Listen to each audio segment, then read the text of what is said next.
Another day, another pointless meltdown online over JK Rowling. Hey guys, welcome back to the channel where I bring you an independent take on politics, media, and more. And we're going to check in with the folks online who, really that's all you have to say to know it's going to be an unhinged video. It's going to be one of those videos where we just talk about people making no sense and crashing out for no reason. But then again, that's kind of every video that I do, or at least most of them. So we're going to talk about JK Rowling because she is, of course, very controversial. She's longtime beloved and undoubtedly like a literary icon with Harry Potter and all the businesses and everything that's flown out from that. But she is, of course, also quite controversial for her increasingly, pretty hardline stance on trans issues. She takes the position that like biological sex is all that matters. There's no real such thing as trans or changing your gender or sex or anything like that. And she has that belief, and she started, much with a pretty milquetoast, pretty lukewarm, like, hey, this stuff is going too far. And then she got vicious backlash, and the activism pushed more and more, and now she's pretty hardline on all of it. And that's fine. She's entitled to that opinion. But many people online do not think so. They crash out over her. They literally treat her, and we'll come to one person doing actually this, as if she's like the second coming of Hitler. And it's happening right now in particular force because the Queen of England dared meet with JK Rowling and talk about this. JK Rowling and Queen Camilla met to discuss literature, not even anything controversial. And people are still losing their minds because that's what we do now. Anyway, here's the post from the royal family's official social media channels. With a shared passion for books and a deep commitment to children reading for pleasure, the Queen and author JK Rowling have met at the Palace of Holyrood House in Edinburgh. Her Majesty and Miss Rowling discussed the importance of ensuring that young people have access to books and the vital part reading plays in opening doors for future generations. Wow. Really? I'm just scandalized. What a horrific, disgusting thing. They want children to read books! They talk to the Queen talked to a... Sorry, I can't even do my imitation of these people with a straight face. But like, what is controversial about this? The Queen, who stays out of politics, like the royal family tries very hard to stay out of politics, met with a contentious political figure, sort of, but even though most of her views are actually pretty mainstream. But anyway, somebody who some people find very controversial, but didn't meet with her about that. It's not like they were talking about these issues. They met with her about the exact thing that she's famous for that is not controversial at all, which is children's literature and Harry Potter and promoting reading and this kind of thing. How does that affect anyone negatively? Like, how does that hurt anyone? How is that controversial?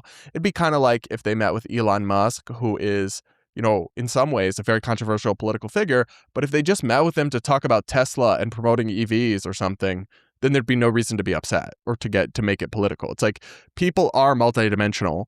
They're allowed to exist and in multiple facets at once, and they would never have the same energy if the royal family met with someone who, like Stephen Hawking,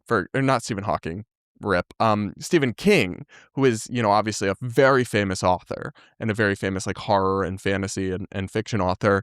If they met with him to talk about reading, it would be equally delusional to be like, how dare the Queen meet with somebody who's outspokenly liberal? It's like, who cares? If they're not talking about politics or using that platform to push politics, then it's not inherently political and doesn't need to be made into a whole controversial thing. Some of y'all just need a hobby, like maybe try knitting. I don't know. Maybe that would help with all the anxious energy that y'all channel to furiously typing on social media, because that's what happened. The Instagram comments on the royal family's channels were flooded with angry haters because of this. It's really very silly stuff. But anyway, here's the headline. Queen Camilla criticized for meeting with JK Rowling at the Palace of Holyrood House in Edinburgh. In recent years, the Harry Potter author has become increasingly vocal in her transphobic rhetoric, and commentators on the royal family's Instagram page were quick to denounce the meeting. So that's interesting because this is supposed to be like a neutral news article, and this is by an outlet, I think it's called Town and Country, that covers the royal family, but you're labeling the rhetoric transphobic, which implies like hateful and bigoted. That's not neutral reporting. You'd have to say like, oh, she's become controversial for her pushback again on transgender issues or something. But to label it transphobic is inserting your own opinion. We're not really objective reporting there, but okay. Anyway, here's from the article where they go over some of the deranged comments that people left about this. The comments on the Instagram photo of Camilla and Rowling were swiftly filled with backlash, with one commenter writing, "Absolutely horrible anytime, but especially during Pride Month." Sorry, I can't even read that one with a straight face because people really are delusional about this stuff. Like, I saw people complaining that the Supreme Court published their opinion about the trans athlete case. Really? During Pride Month? And it's like, no serious people plan their schedules and lives around these like cultural months. That's not a thing, especially in the case of the Supreme Court, where they always release lots of opinions in the month of June because it's right before they go on recess and the term ends. So that's like they always do that. They hand a bunch of opinions down in June, and you're like, well, really? Who shouldn't you have thought about Pride Month? No one cares, and nobody is scheduling. No influential world leaders and institutions are scheduling around as if y'all wouldn't be just as mad if it had been July 1st. Give us a break. No one believes that. So you're just commenting because you think you did your big one. You think you stumbled on a little snarky thing to say. And in reality, you didn't. Well, you did, but it's just dumb. I guess I'll keep going here. Another person posted a series of trans pride flags, adding "trans rights are human rights" in all caps. Other comments were filled with similar sentiments. "Literacy is great. Transphobia is not. Do better." Honestly, fill me with the confidence of a woke person who just hit send on a post that says, "do better." Because they're always just, they really think they did their big one with that. Anyway, more. "Oh no, what a blunder. Is this really what the royal family stands for? Transphobia is not okay." And "trans people's dignity and lives matter. Hosting this giant transphobe shows which side the royal family are on. Shame on you."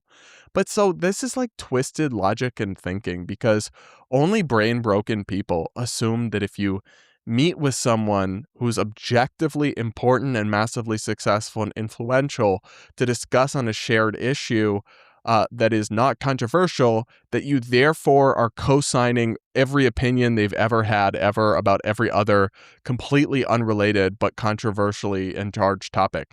That's not how normal humans operate. And I understand that for Instagram comments, the concept of a normal person might be something they struggle with or can't really relate to, but normal people talk to and work with people all the time who don't exactly agree with them on everything.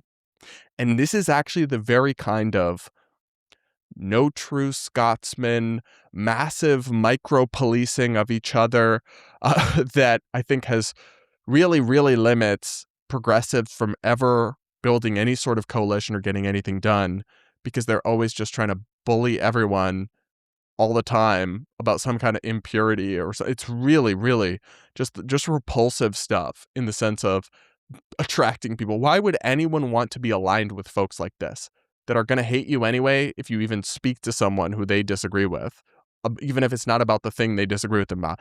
It must be exhausting. I always actually, a little bit part of me, not really, but a little part of me feels bad for like the very woke progressive influencers who are constantly having to try to twist themselves into pretzels to stay in the good graces of people who are fundamentally impossible to please and are constantly shifting the goalposts because they want to be mad. They really do. More here.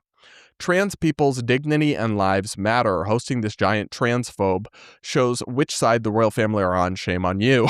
One person replied to the fact that Queen Camilla and Rowling discussed young people's access to books. Wow, I'm struggling. Asking, "Young people accept trans people though, right?" What? Meeting with the biggest, most insufferable turf of all on the last day of Pride Month and wasn't the best decision and isn't a good look for you. So wait, this person is suggesting that JK Rowling doesn't want trans people to be able to read books. I'm going to need some receipts on that or some evidence to back that up, because I'm actually 100%. I was going to say I'm 99% sure that's bull. No, I'm actually 100%. That's something you hallucinated, babe. So you should probably speak to a doctor about that, but don't speak to Dr. air quotes, Helen Weberly, the crazy gender GP, who we see in these like debates and interviews where she just adopts the most crazy perspective on all these issues you'll ever hear. Because what she tweeted about this, I think, was remarkable. She wrote, and this is obviously in the context of JK Rowling meeting with the Queen. She wrote on X, "Would we allow Hitler to be a commentator on the ladies' tennis at Wimbledon, or to take a selfie with the Queen? Isn't it time to have zero tolerance for transphobia?" Because thinking that biologically male people can never be women is totally the same as murdering millions of people and putting them in death camps. Are you on crack? Is she on crack? Because actually, like, that would only be the only thing that would kind of defend or explain her takes. Because she just says and does the craziest and most delusional things that if she's in her right mind in any sort of sense, then that's like exponentially worse. Because if she was just cracked out of her mind or something, it would at least make sense then that she's just lost touch with reality. But I'm sorry, this is ridiculous. Obviously, having JK Rowling's views on trans people does not make you equivalent to some Hitler-esque figure that must be shunned. And whether you like her or not, she is an important, influential person in society, respected also by lots of people for the stances she's taken and the advocacy she's engaged in. You might not respect her. That doesn't mean she's therefore persona non grata. And I actually think it's exactly this kind of hysterical backlash and meltdowns and hyperbolic, over-the-top accusations of bigotry and labeling people enemies and all of this stuff is exactly why y'all are losing so horrendously in this debate, in this culture war, in this question over, trans rights. It's like, you ever hear the saying, you catch more bees with, what is it? Bees, bugs, I don't know, with honey than vinegar. It's like people, when you just constantly present the most toxic, hyperbolic, accusatory, deranged insults and accusations against everybody who doesn't have the same opinion as you, that actually doesn't bring people closer to your side. It doesn't bring them in. It scares them away, and it distances normal people who actually would probably be content with just trans adults living however they want to live, as I am and always have been. It makes them think that your movement or whatever you're pushing is crazy town, is radioactive to sane people. And that's why JK Rowling, I think, has gotten even more hardline in her views, and why more and more people have moved towards her and away from the crazy Helen Weberlys of the world and all the Instagram trans flag and bio people. But you know what? This little like virtue signaling online mob thing that they do makes them feel really good about themselves, even though they're literally doing some of the most counterproductive and unhinged advocacy you'll ever see. So keep it up. You're doing amazing. Anyway, guys, that's my take on this situation that should not even be a situation, like this totally non-existent controversy that people are working themselves up about online. But y'all will have to let me know what you think in the comments below for sure. Make sure to subscribe to the channel if you aren't yet. Do hit the like button to reward my suffering through this absolute stupidity and delulu. And regardless, I do consider becoming a channel member to support my content. I call out the far left and the far right, and I try to bring you some independent, honest analysis, but that's unfortunately not always the best business model. So do consider becoming a channel member to support my work. And also I do videos reading member comments as well. So if you have something you want to ask me or see me address on air, you can become a channel member and drop it down below, and I may well do that in an upcoming video. But regardless, guys, that'll be it. I can't handle any more of this stupidity. So that'll be it for this video, and we'll be back with more real soon.